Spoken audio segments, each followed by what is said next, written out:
Mark chapter 11. When they came near to Jerusalem, to Bethphage and Bethany, at the Mount of Olives, he sent 2 of his disciples, and said to them, "Go your way into the village that is opposite you. Immediately as you enter into it, you will find a young donkey tied, on which no one has sat. Untie him and bring him. If anyone asks you, 'Why are you doing this?' say, 'The Lord needs him,' and immediately he will send him back here." They went away and found a young donkey tied at the door outside in the open street, and they untied him.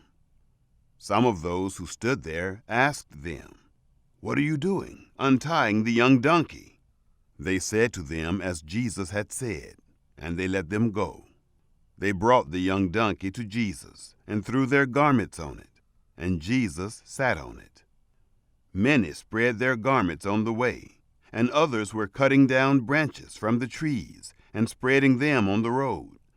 Those who went in front and those who followed cried out, "Hosanna! Blessed is he who comes in the name of the Lord. Blessed is the kingdom of our father David that is coming in the name of the Lord. Hosanna in the highest."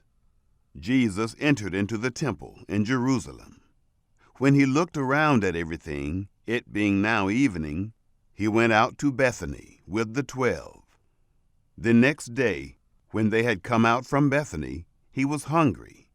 Seeing a fig tree afar off having leaves, he came to see if perhaps he might find anything on it. When he came to it, he found nothing but leaves, for it was not the season for figs. Jesus told it, "May no one ever eat fruit from you again."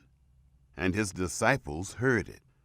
They came to Jerusalem, and Jesus entered into the temple and began to throw out those who sold and those who bought in the temple, and overthrew the money changers' tables and the seats of those who sold the doves. He would not allow anyone to carry a container through the temple. He taught, saying to them, "Isn't it written, 'My house will be called a house of prayer for all the nations'? But you have made it a den of robbers."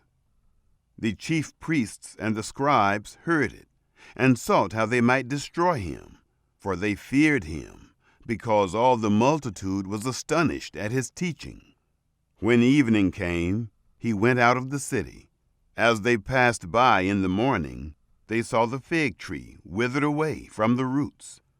Peter, remembering, said to him, "Rabbi, look, the fig tree which you cursed has withered away." Jesus answered them, "Have faith in God, for most certainly I tell you, whoever may tell this mountain, 'Be taken up and cast into the sea,' and doesn't doubt in his heart, but believes that what he says is happening, he shall have whatever he says. Therefore I tell you, all things whatever you pray and ask for, believe that you have received them, and you shall have them. Whenever you stand praying, forgive if you have anything against anyone, so that your Father who is in heaven may also forgive you your transgressions. But if you do not forgive, neither will your Father in heaven forgive your transgressions."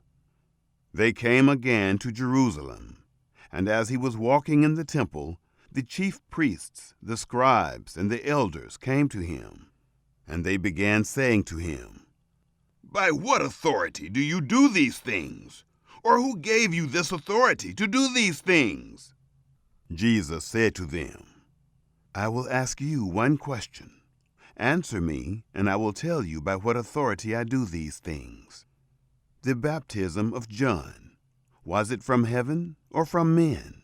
Answer me." They reasoned with themselves, saying, "If we should say, 'From heaven,' he will say, 'Why then did you not believe him?'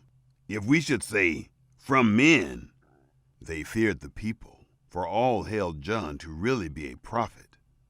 They answered Jesus, "We don't know." Jesus said to them, Neither do I tell you by what authority I do these things.